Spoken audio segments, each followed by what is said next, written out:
नमस्कार दोस्तों। मैं एक सारमी चंद्रशेखर उगले आपका अपने share share market YouTube channel पे स्वागत करता हूँ। आज हम देखेंगे निफ्टी और बैंक निफ्टी का एनालिसिस। निफ्टी में और बैंक निफ्टी ने दोनों ने ही आज अगर आप देखोगे तो बहुत ही बड़ी बेयरिश कैंडल दी है, जिसको मारू बाजू कैंडल भी हम बोल सकते हैं, और एक यम पैटर्न क्रिएट किया है। अगर आप देखोगे तो एक यम पैटर्न क्रिएट किया है डेली में। तकरीबन 3 कैंडल को उसने इंगल्प किया हुआ है। तो हमें जो 19,600 की जो रेंज है वो बहुत ही इंपॉर्टेंट है। वो अगर ब्रेक करती है तो हमें 19,300 जल्दी देखने को मिलेगा।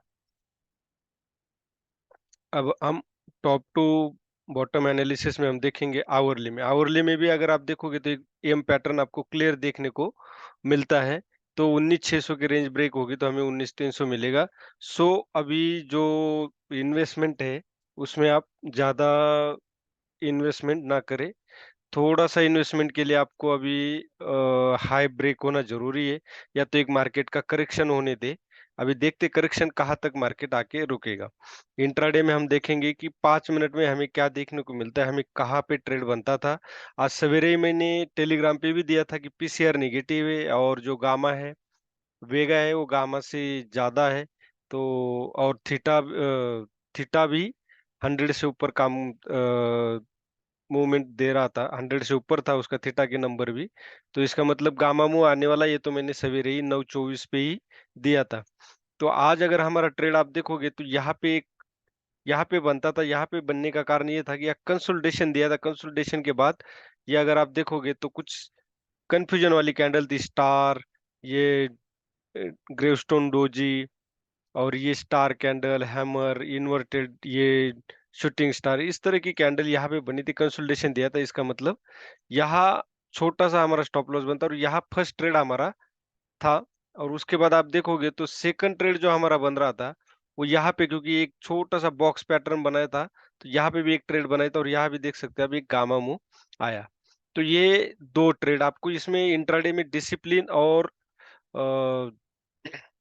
स्ट्रेटेजी यही होती कि एम पैटर्न बनने दे, डब्ल्यू पैटर्न बनने दे, एंगल बनने दे, इस तरह का कुछ बनने दे, या सपोर्ट रेजिस्टेंस ब्रेक होने दे, तभी एंट्री करे। बीच वाले एरिया में कहीं पे भी ना घुसे।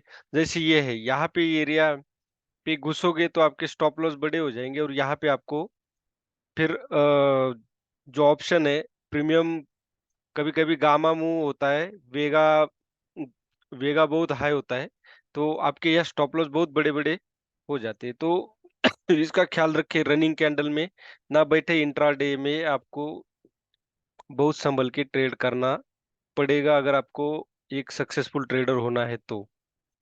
ये था हमारा निफ्टी का। अब कल अगर हम देखेंगे 19,710 ब्रेक करता है तो 19,760 के लिए हम टारगेट होगा। अगर 19,600 ब्रेक करता है तो हमारा टारगेट 19,300 तक जा सकता है, क्योंकि मार्केट करेक्शन भी दे सकता है एक हाई ब्रेक करने के बाद का, वो बाकी है। इसलिए डरने की कोई बात नहीं कि बिल्कुल कोरोना काल में जैसे होता है ऐसे मार्केट अभी नहीं गिरेगा। मार्केट को जाना अप है, लेकिन करेक्ट होके ही जाएगा। अब हम बैंक निफ्टी देखते हैं।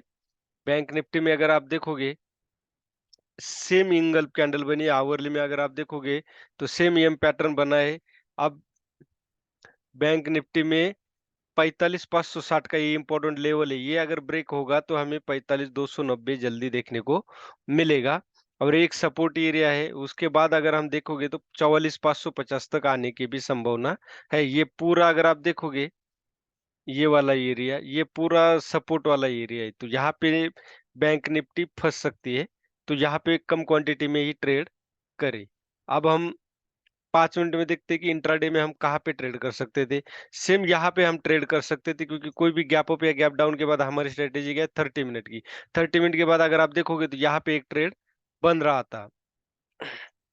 उसके बाद अगर आप देखोगे यहाँ पे, अगर यहाँ से आप छूटते तो यहाँ पे ट्रेड बन रहा था, क्योंकि यहाँ पे एक इन्वर्टेड हैमर कैंडल बनी थी। इसके ऊपर स्टॉप लॉस, इसके नीचे अगर आप सेल करते तो भी बढ़िया रहता। अगर इस तरह के अगर आप 5 भी स्टॉप लॉस लेते हो ना छोटे छोटे, तो कोई दिक्कत नहीं, एक मूवमेंट में आपका पूरा लॉस कवर होके प्रॉफिट में आ जाओगे। उसके बाद ये यहाँ ट्रेड बन रहा था। यहाँ ट्रेड क्यों बन रहा था, क्योंकि ये यहाँ पे आप देख सकते हो, यहाँ सपोर्ट लिया था, लेकिन टिक नहीं पाया, नीचे आया। यहाँ पे सेम सेम हैमर कैंडल बनाई थी, यहाँ पे भी सॉरी हैंगिंग मैन, यहाँ पे भी एक हैंगिंग मैन तरह था। तो यहाँ पे भी आप एक छोटे से स्टॉप लॉस के साथ यहाँ एक बन रहा था, लेकिन यहाँ अगर आप देखोगे, एक तरह का चैनल बन रहा था। चैनल का एंगल बहुत बड़ा था, सीधा। तो यहाँ पे कोई ट्रेड नहीं था, ये कि यहाँ ट्रेड बनता, अगर बनता तो। अदरवाइज ट्रेड तो यही बना था सवेरे, उसके बाद बैंक निफ्टी में ट्रेड नहीं था। मार्केट तो मूवमेंट देता रहता है, लेकिन आप ऐसे बिना स्ट्रेटेजी के नहीं घुसना, गलत होगा, क्योंकि उसमें कोई बता नहीं सकता मार्केट किस तरफ जाएगा। लेकिन ये स्ट्रेटेजी आपको कंफर्म 80% का एक गारंटी देता है कि बाबा, ये हम पैटर्न बना, ये ब्रेक हुआ है तो ये नीचे ही जाएगा, ये डब्ल्यू पैटर्न बनाए तो ऊपर ही जाएगा। इसी तरह आपको पैटर्न का इंतजार करना पड़ेगा। मैंने सवेरे बताया था गामा मूव आएगा, तो वही हुआ ऑप्शन ग्रीक की वजह से। अब कल अगर 545 810 ब्रेक करता है, 45 810 ब्रेक करता है, तभी हम बाय साइड बैठेंगे। और हमारा फर्स्ट टारगेट जो होगा, वो 45 955 के आसपास होगा, मतलब 46,000 होगा। और वो एक साइकोलॉजिकल रेजिस्टेंस है, उसके ऊपर थोड़ा दिक्कत है। इसी तरह था आज, फार्मा सेक्टर पूरा बूम था। मैंने जो पीपीएल फार्मा दिया था वो भी बूम था। नाटको फार्मा भी दिया हुआ था एक 15 दिन पहले, वो भी बूम। तो अभी फार्मा सेक्टर बूम में है, तो आप उसमें एंट्री कर सकते हैं, लेकिन कम क्वांटिटी में करें, क्योंकि मार्केट करेक्शन दे सकता है। डरने की कोई बात नहीं, मार्केट अप डाउन ही होता रहता है। लेकिन ऑप्शन में आपको संभल के ट्रेड करना पड़ेगा, यहाँ 5 मिनट में एंट्री करनी है, और वो भी स्ट्रेटेजी के साथ। उसी के साथ आप इंट्राडे के चार्ट सीखने के लिए, या स्विंग ट्रेड का जो एजुकेशन पर्पज से मैं वही चार्ट पैटर्न के साथ वो कोई भी स्टॉक डालता हूँ, जिससे आपको सीखने को मिलेगा। इसके लिए आप मेरा CNU share market Telegram channel join कर सकते हैं। वीडियो अच्छा लगे तो लाइक कीजिए, शेयर कीजिए और सब्सक्राइब कीजिए। जय हिंद।